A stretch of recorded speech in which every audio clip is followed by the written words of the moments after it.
Hi, welcome to my channel. It's Sunday morning in Cape Town, South Africa. And today I'm going to look at a little bit more NASCAR. I've been asked by a number of commenters to have a look at crashes. I've been a little reluctant, but I did find a very interesting video which explains the different types of crashes that happen during NASCAR races. So I thought I'd give that a look. Seemed quite interesting. So let's have a look at this. And here we go. If you're new to NASCAR, you might not realize that there's actually a lot of different types of crashes. Whether it's flying through the air. This video was created by Vince Moscar. With 12 categories I'll put a link to his channel.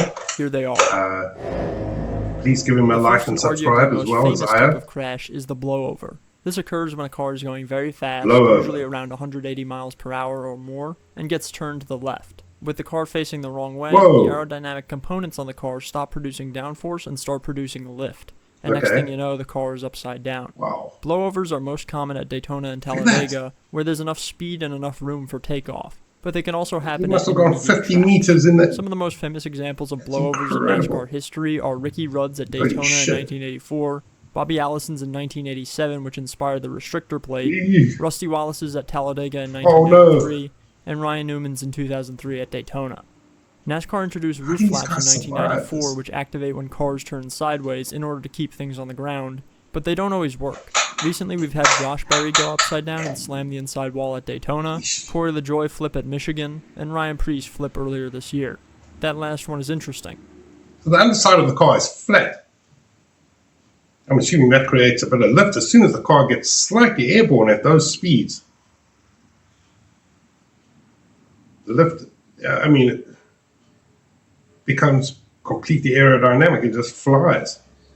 But if they put wings on the... Oh, never mind.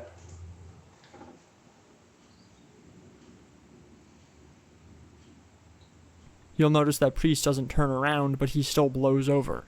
That's because the underbody on this new generation of cars is flat. So if the car gets a little bit off the ground, it acts as a wing and turns itself over. The blowover is one of the most dangerous types of crashes, and one that NASCAR is constantly looking to prevent.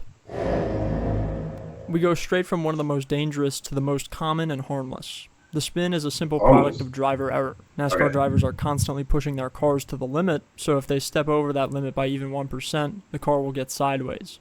That's because they're putting in more throttle than the rear tires allow. This is known as the car getting loose. If you push the car too hard and can't save it, congratulations, you just spun. This is where a lot of the little skills can make a difference in NASCAR.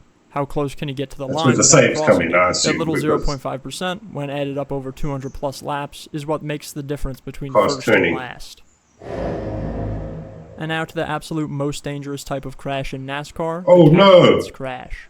You see, sometimes a car will blow over and hit the wall, or the driver might be lucky enough that the flip lands on all four tires and they don't hit anything. But the catch fence crash isn't so lucky. The fence is made of steel to protect the fans, so there's no shock absorption to soften the blow.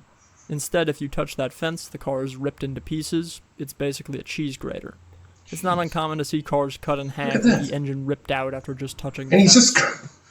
He's no car left. All that's left is probably the cage that he's sitting in. The back of the car, the front of the car, gone. And he just got out and walked away.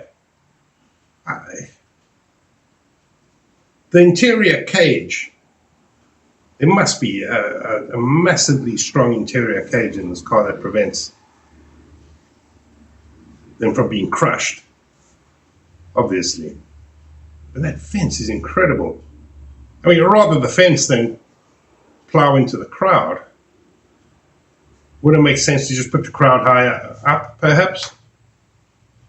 I don't know. I don't know much about this, but I suppose you want to be as close to the track as possible to experience the sound, the view. Let's continue. The scariest example of this was Jeff Bodine's wreck in 2000, in which all the commentators thought he was dead, but he ended up only having a handful of broken bones and a concussion, and would return to racing in a few months. More recently, we had Austin Dillon's flip in concussion, and would return to racing in a few months. Alright, so I see.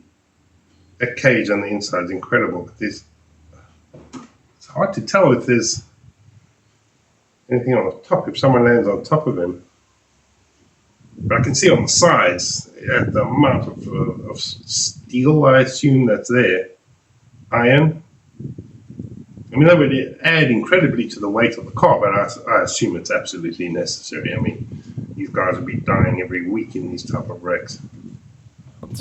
More recently, we had Austin Dillon's flip in 2015 with a similar story, except Austin was able to walk away without a scratch on it, a true testament to the safety of these cars. I only hope that no one ever hits the fence with their roof side first. Yeah, okay, that's what I was going to ask. In 2007, NASCAR debuted a new 5th generation Cup car. One of its defining features was a splitter on its nose, which helped provide some front downforce. But one of the unforeseen drawbacks of this component was that it acted as a shovel every time a car would get on the grass. Sometimes the hit is so hard that the cars would get airborne from touching the dirt. The shovel crash even ruined Carl Edwards' victory celebration at the All-Star race in 2011. With the introduction of the Gen 7 car in 2022, the Cup Series doesn't really see these grass crashes anymore. The front end is high enough off the ground that it can't really dig in as much as it used to. Digs into but back the when grass. these did happen frequently, they were very controversial. Sure. Some people hated that your day could end from touching the grass. Others thought it was a good punishment for spinning. I'll leave the verdict up to you. Well, An Arca brakes crash is when there's some kind of slowdown or stay on the track, perhaps. and someone Wow. decides to plow directly into it when he could have easily slowed down and avoided it. It gets its name from the Arca series, which is essentially the D class of NASCAR, below Cup, Xfinity, and Trucks, where drivers are less experienced and less talented, and therefore don't know how to avoid wrecks. But you do see it at all three national It's a levels. demolition The derby, higher up this. you go, the less frequent and less egregious the examples become. Although some of these look very bad, I will say, to defend the drivers, from my tremendous iRacing experience, it can be very tough to slow down when you're going super fast, especially on big tracks like Daytona and Talladega, where the car has a very small brake package on it, and you know there's people behind you about to run you over if you hit the brakes too hard. Still though, at the top level you should know how to slow down properly and avoid wrecks. The classic flip is different from a blowover because the car is launched into the air by something other than lift. Either a car hits the wall so hard that it turns over, or another car hits it hard enough for it to get up, or it's launched by the transition from pavement to grass, or vice versa, or in some cases there's just some crazy, unrepeatable factor that causes a flip, like a tire digging underneath the car. Some of the most insane wrecks are ones that combine a blowover with a classic flip. I'm thinking of Ryan Preece's flip at Daytona in 2023, where his car blew over, then hit the grass at just the right angle to initiate over 10 flips through the greenery.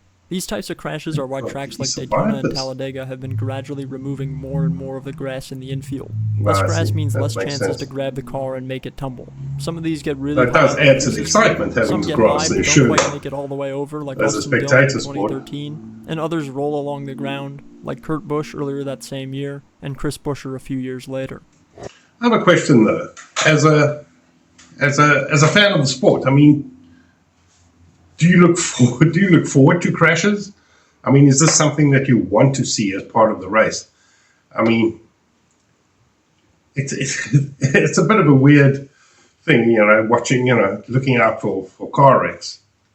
But it does, I would think, add to the spectacle and the excitement of the thing. But obviously, we don't want anyone to get hurt. I mean, I understand drivers have died. I read a little bit about a guy, Dale Earnhardt, who sadly passed away after a serious crash. And he was one of the legends, I believe, of the sport.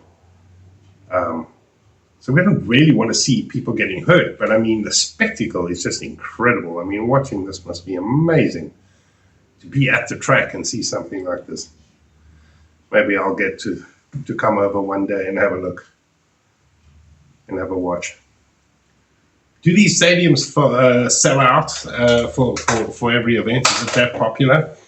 Or, I mean, is there waiting list for tickets, or is it kind of easy to just,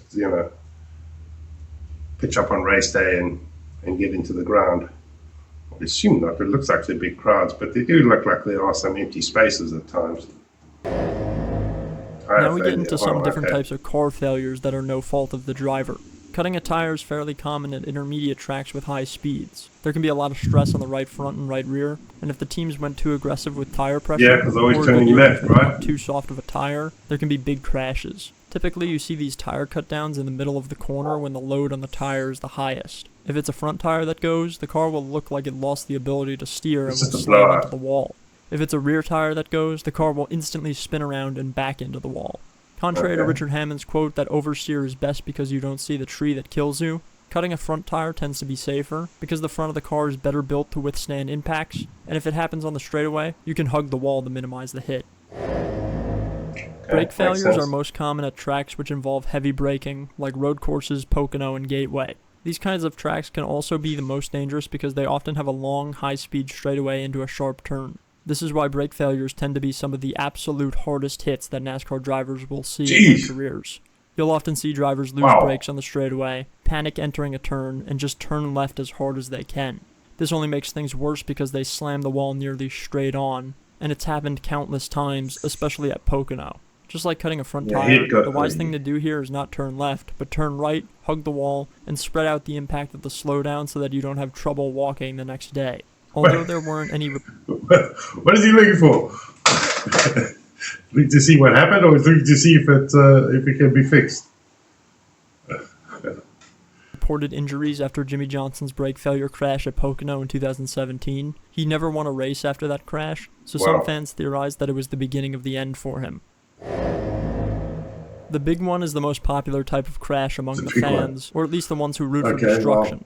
There's usually at least one big one in every Daytona, Talladega, and Atlanta race. These are crashes where the field is close together, and one incident causes everyone to slam into each other, often collecting 10, 15, 20, even 25 cars sometimes. Even though the big one looks pretty crazy, drivers tend to agree that it's usually the softest type of wreck for most of the cars involved, because everyone sort of cushions each other and hits each other at around the same speed. Fair enough. While it's pleasing to the eye on a monkey brain level, once you have a favorite driver, the big one becomes very stressful, as you find yourself scanning the corners of the screen to try to see if your guy got through without much damage. These wrecks tend to have some common causes, which I'll go through now.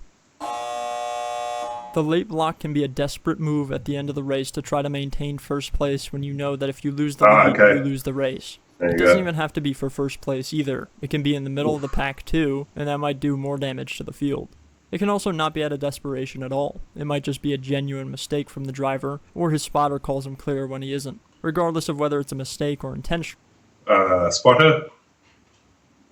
What is that, a guy giving him information whether he can go left, go right? How many of these are on a track at any one moment? That's interesting.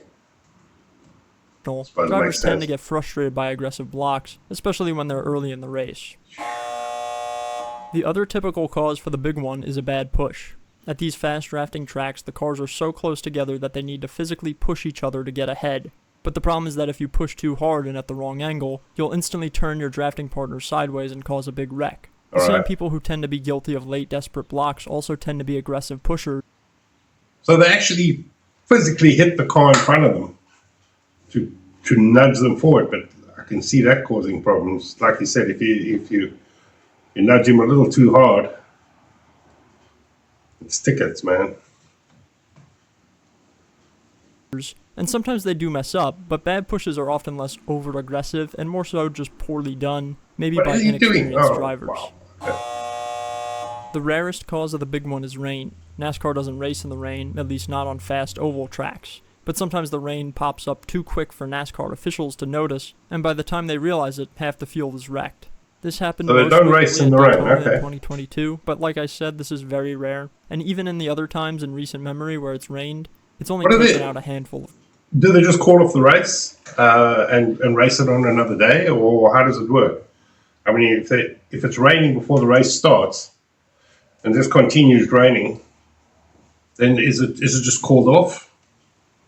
How do they cope with that? It's interesting. I mean, obviously when it stops raining, they stop, but I mean the possibility that it will rain again is quite high. Cars.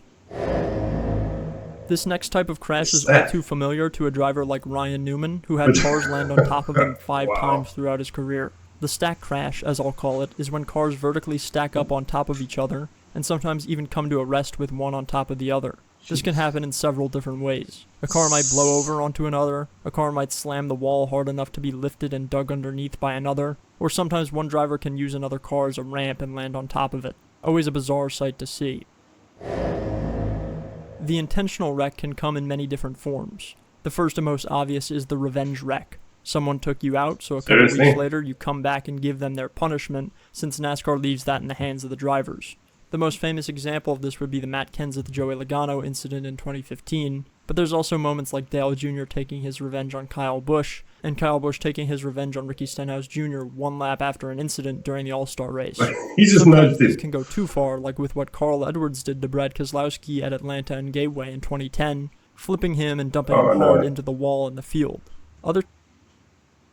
That seems bad sportsmanship. I mean, incidents are going to happen. I mean, obviously there are dickheads in every sport who cause problems. But nevertheless, I mean, you're traveling at ridiculous speeds here.